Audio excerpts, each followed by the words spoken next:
The traffic jam stretched for miles, and Lucas Hartman missed the most important flight of the year.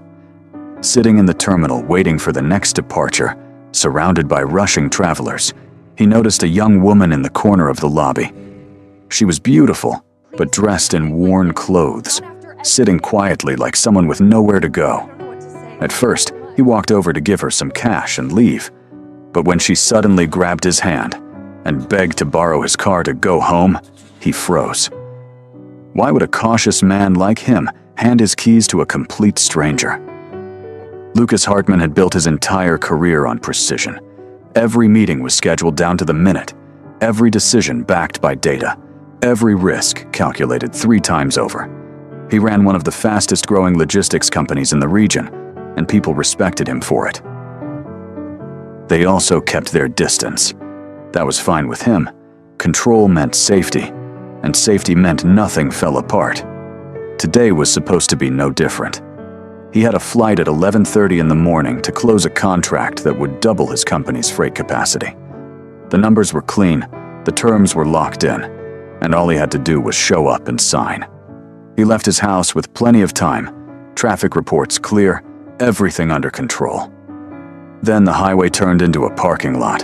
An overturned truck had spilled cargo across 3 lanes, and within minutes, thousands of cars sat motionless under the midday sun. Lucas checked his watch every 30 seconds. He called his assistant, rerouted through back streets, even considered abandoning the car and running. None of it mattered. By the time he reached the airport, his flight was gone. He stood at the counter while the gate agent apologized, in that rehearsed, detached way people do when they've said the same thing 100 times. The next available seat wasn't until 6 in the evening. Lucas didn't argue.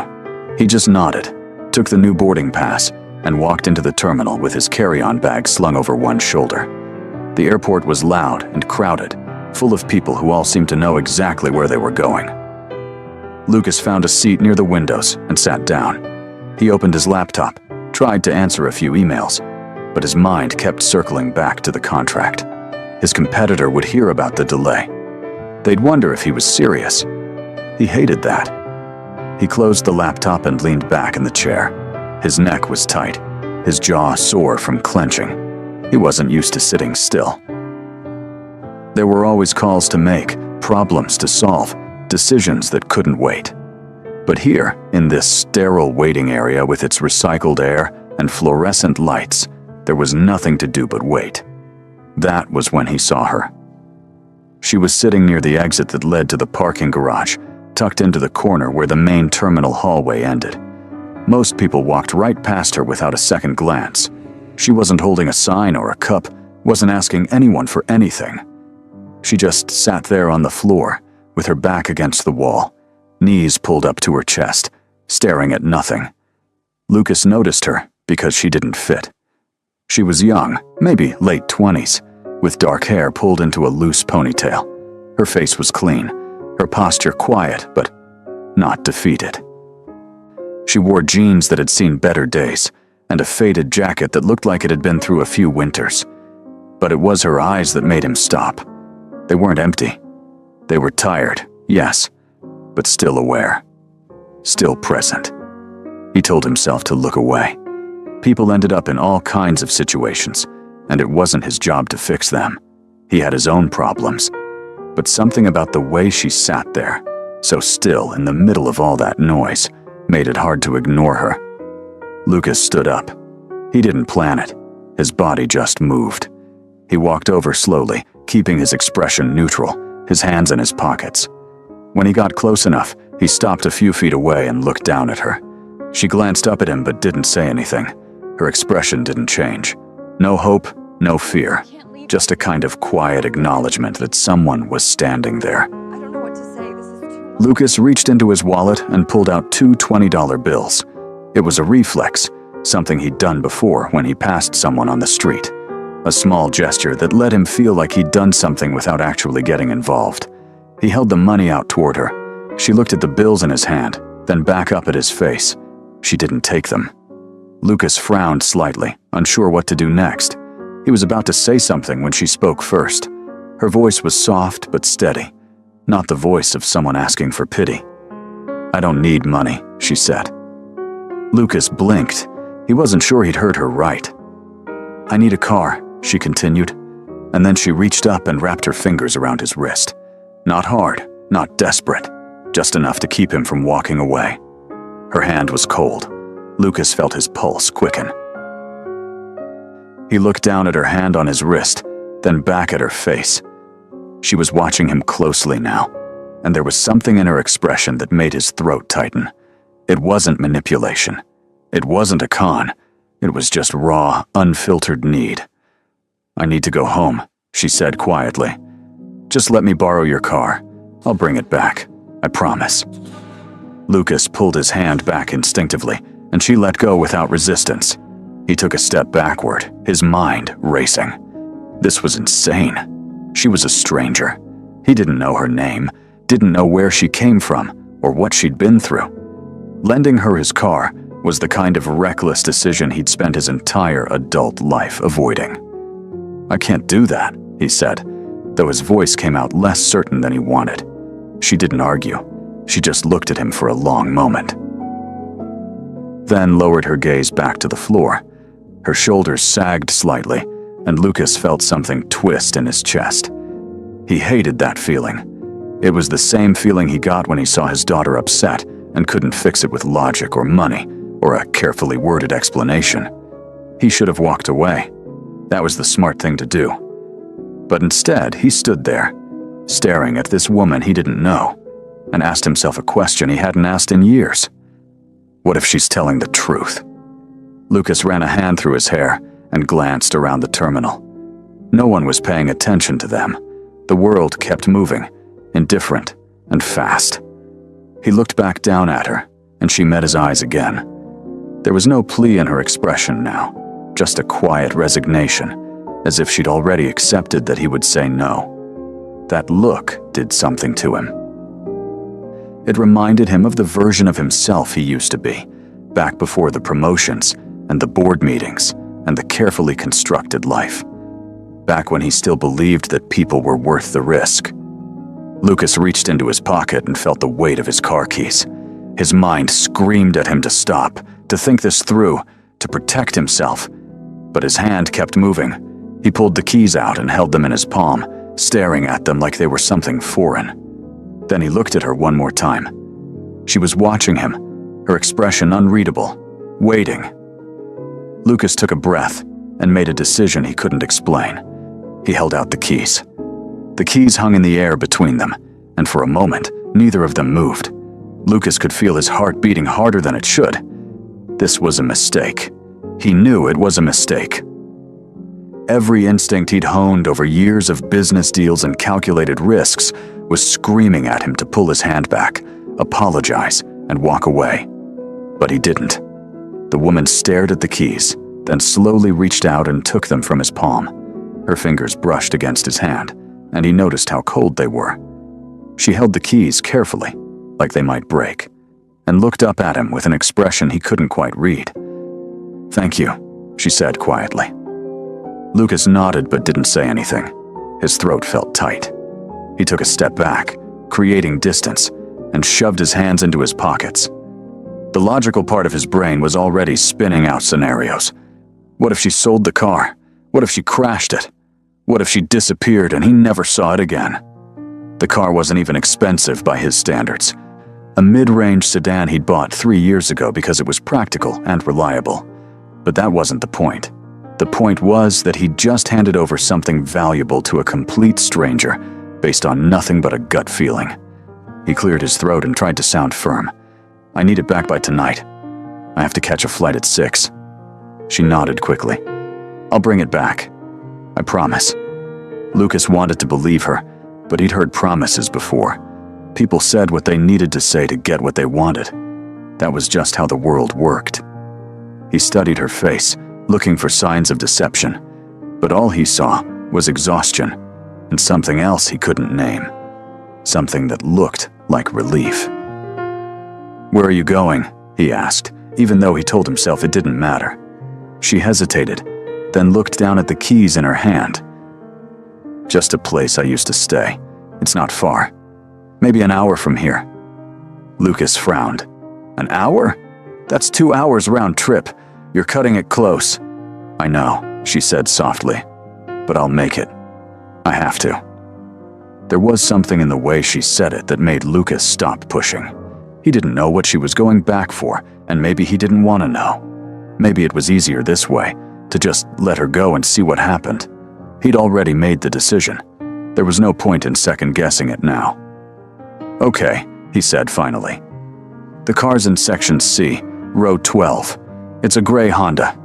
License plate ends in 479. She repeated the information under her breath, memorizing it, then stood up slowly. She was shorter than he'd expected, and up close, he could see the faint lines around her eyes. The kind that came from too many sleepless nights. She tucked the keys into her jacket pocket and looked at him one more time. Why are you doing this? She asked. Lucas opened his mouth to answer, but nothing came out. He didn't have a good reason. He couldn't explain it in a way that made sense, not even to himself. So he just shrugged and said, I don't know.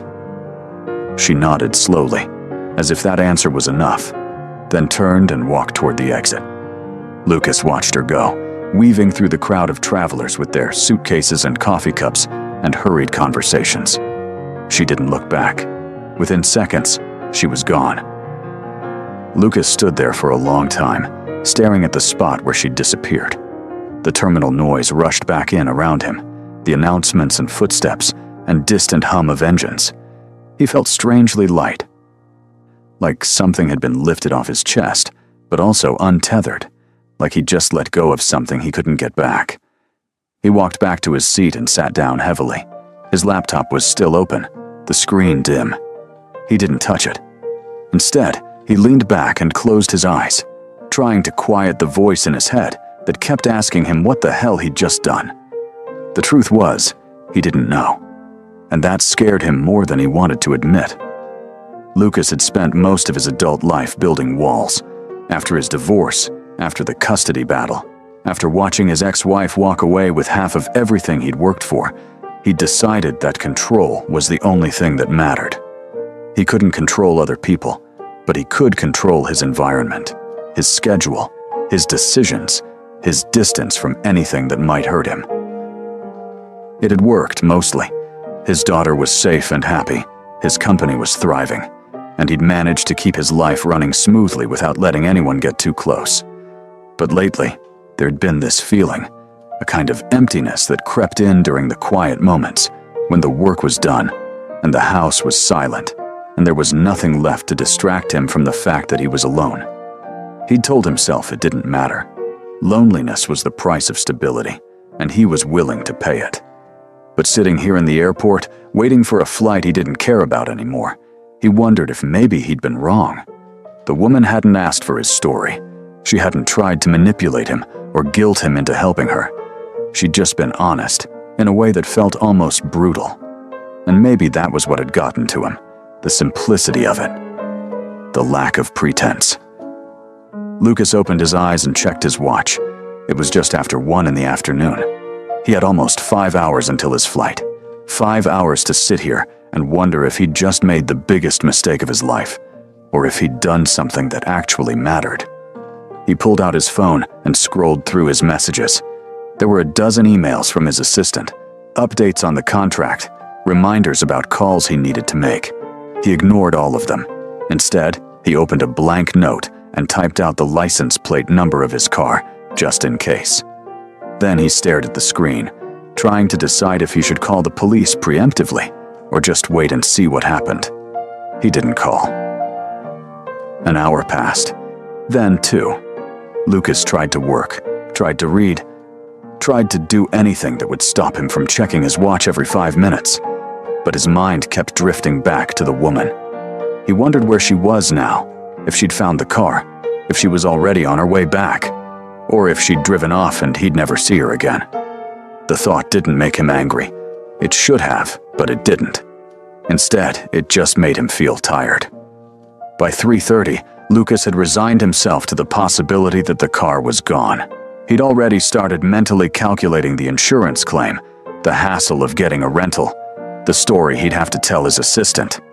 It was fine. It was just a car. He'd bought it with money, and he could replace it the same way. But the keys had felt different in his hand, heavier than they should have been. Lucas stood up and walked to the windows overlooking the parking garage. He couldn't see Section C from here, but he looked anyway, scanning the rows of cars, as if he might spot his own through sheer will. The sun was starting to dip lower in the sky, casting long shadows across the concrete. The airport was still busy, people coming and going, oblivious to the fact that somewhere out there, a stranger was driving his car to a place he'd never been. He turned away from the window and went to get coffee. The line was long, and he stood there with his hands in his pockets, listening to the barista call out orders in a tired voice. When it was finally his turn, he ordered a black coffee and paid with his card. The coffee was bitter and too hot, but he drank it anyway. By 4:15, Lucas had moved to a seat closer to his gate. He told himself it was just practical, that he needed to be ready when boarding started. But really, he just didn't want to be near that corner anymore, the spot where she'd been sitting. It felt too raw, too exposed. He pulled out his phone again and checked for messages. Nothing. No calls. No texts. No updates. Just silence. Lucas leaned back in his chair and closed his eyes. He thought about his daughter, the way she used to look at him when she was younger, before the divorce, before everything got complicated. She used to think he could fix anything, and maybe he could back then. But somewhere along the way, he'd stopped trying to fix things and started just managing them instead. The woman's face flashed in his mind, the way she'd looked at him when she asked why he was helping her, the way she'd accepted his answer without pushing for more. Lucas didn't know what he'd expected.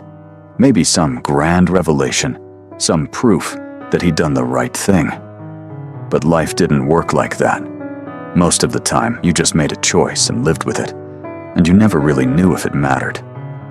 He opened his eyes and checked his watch again. 4:45, just over an hour until his flight. If she was coming back, she needed to be here soon. Lucas stood up and walked back toward the parking garage exit, the same spot where she'd been sitting earlier. He didn't know why. Maybe he just needed to see it one more time, to confirm that she was really gone. He stood there for a few minutes, watching people walk past, their faces blank and preoccupied. His phone buzzed in his pocket. Lucas pulled it out and saw a text from an unknown number. "Your car is in C12. Keys under front mat. Thank you." Lucas stared at the screen. His hands trembled slightly as he read the message again. She'd done it. She'd brought the car back. He quickly typed a response, but before he could send it, another message came through. "Please don't look for me. Just know that what you did today saved me. You saw me as a person when no one else would. That means more than you'll ever know." Lucas stood frozen in the middle of the terminal, people streaming past him on both sides. He read the message 3 more times, his chest tight with an emotion he couldn't name. Then he turned and walked quickly toward the parking garage. The parking garage smelled like exhaust and concrete. Lucas's footsteps echoed as he walked down the ramp to Section C, his heart pounding harder with each step. When he reached row 12, he spotted his Honda right where he'd left it that morning. Gray, practical, unremarkable. He approached it slowly, half expecting to find damage or missing parts, some evidence that his trust had been misplaced. But the car looked fine, completely untouched. Lucas crouched down and felt under the front floor mat. His fingers closed around the familiar shape of his keys. He pulled them out and stood up, staring at them in his palm. She'd kept her word. Against all odds, against every cynical expectation he'd built up over the years, she'd actually brought the car back. He unlocked the door and slid into the driver's seat. The interior still smelled faintly of the air freshener he'd hung from the rearview mirror weeks ago. Everything was exactly as he'd left it. The registration in the glove box, the spare change in the cup holder, even the half-empty water bottle he'd forgotten in the side pocket. Nothing was missing. Lucas sat there for a moment, hands resting on the steering wheel, and let out a breath he didn't know he'd been holding. The fuel gauge showed it was lower than before, but not by much. She'd driven somewhere, done whatever she needed to do, and brought it back, just like she'd promised. Then he noticed something on the passenger seat.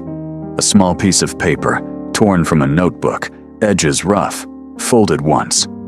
Lucas reached over and picked it up. His hand shook slightly as he unfolded it. The handwriting was neat, careful. The letters formed with deliberate precision, as if she'd taken her time with each word.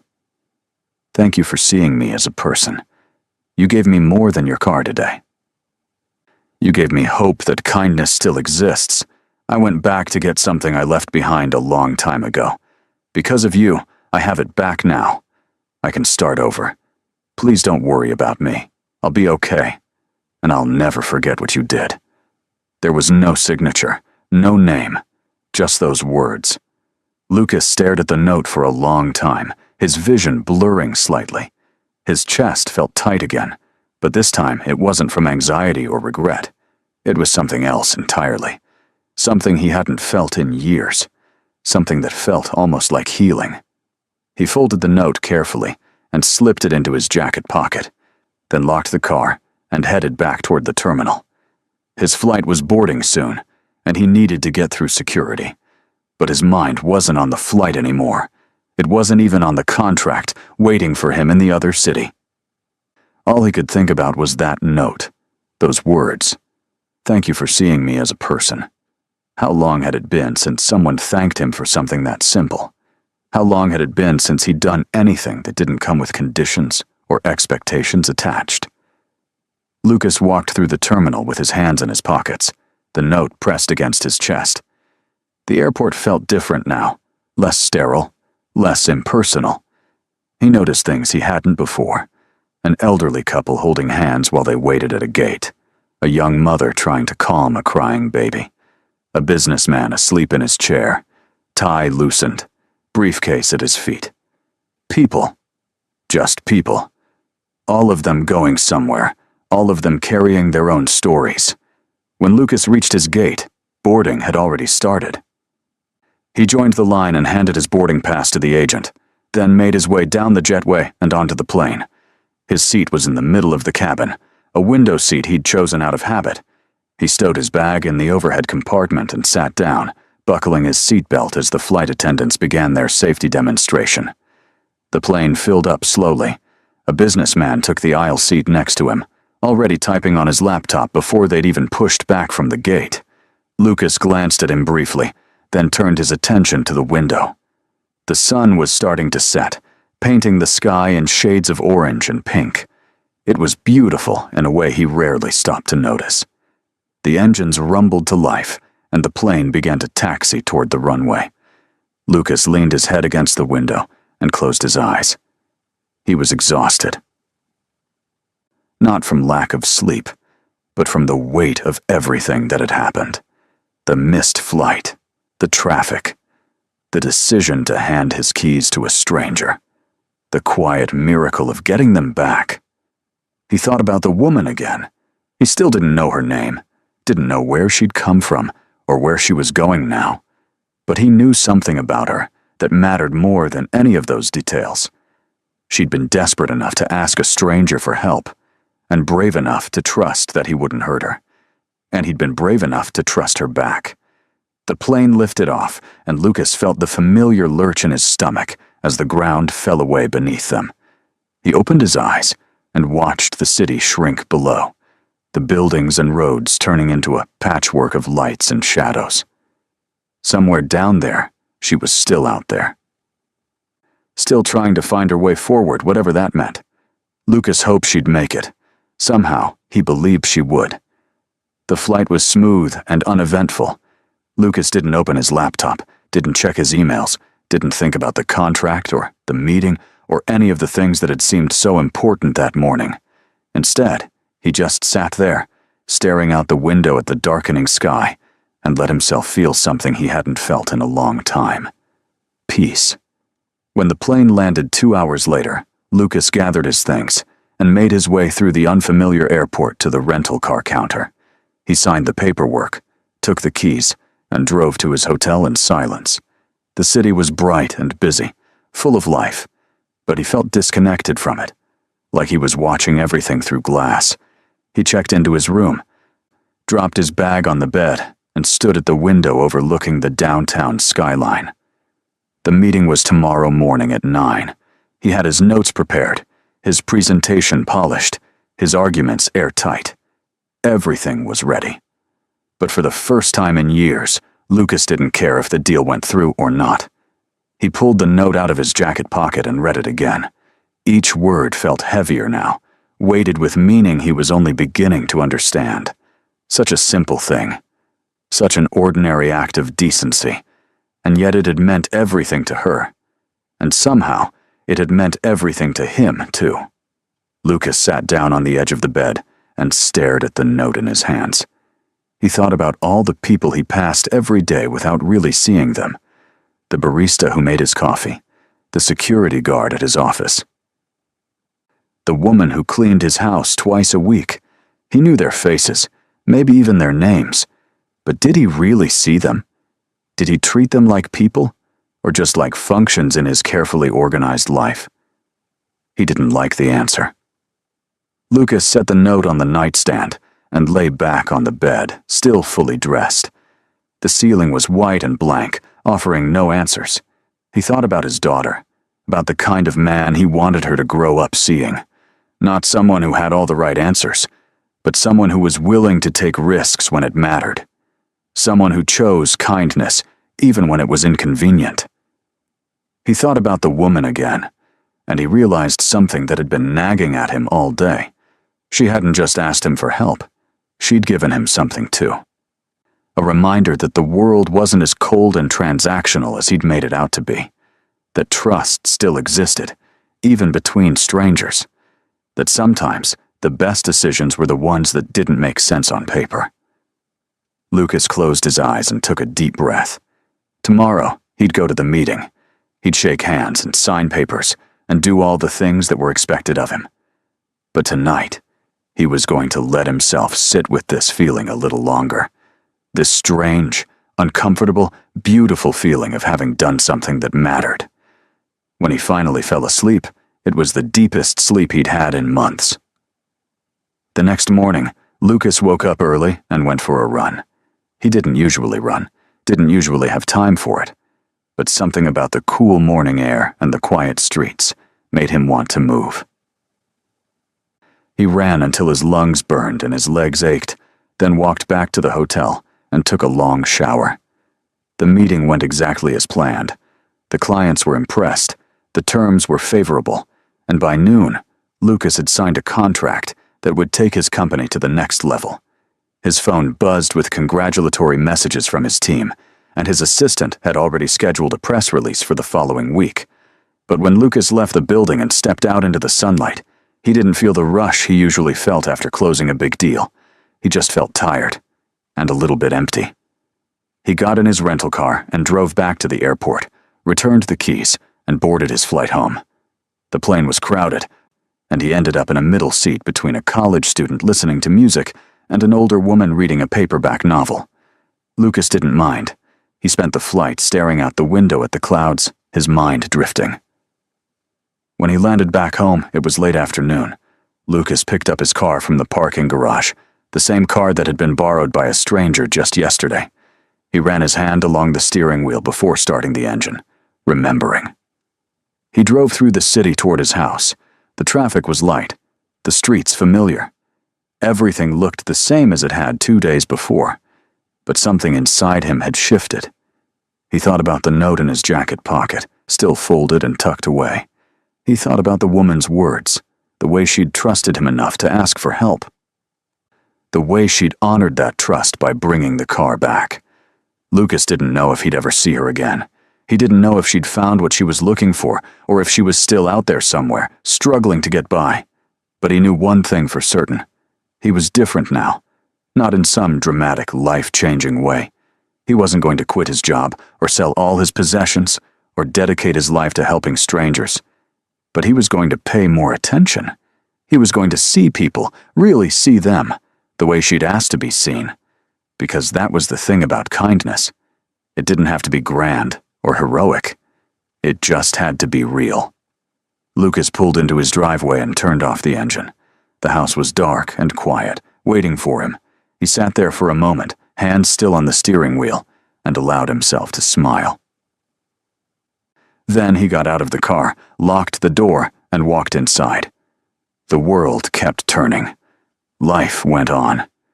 But somewhere in the middle of all that noise and chaos and endless rushing, Lucas Hartman had chosen to trust a stranger.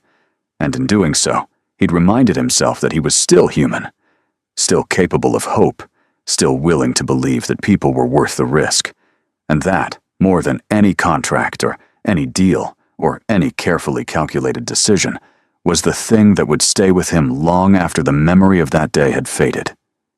Sometimes, healing doesn't come from controlling everything around you. It comes from the moment you dare to place your trust in someone you don't know, and in doing so, rediscover the part of yourself that still believes in something good.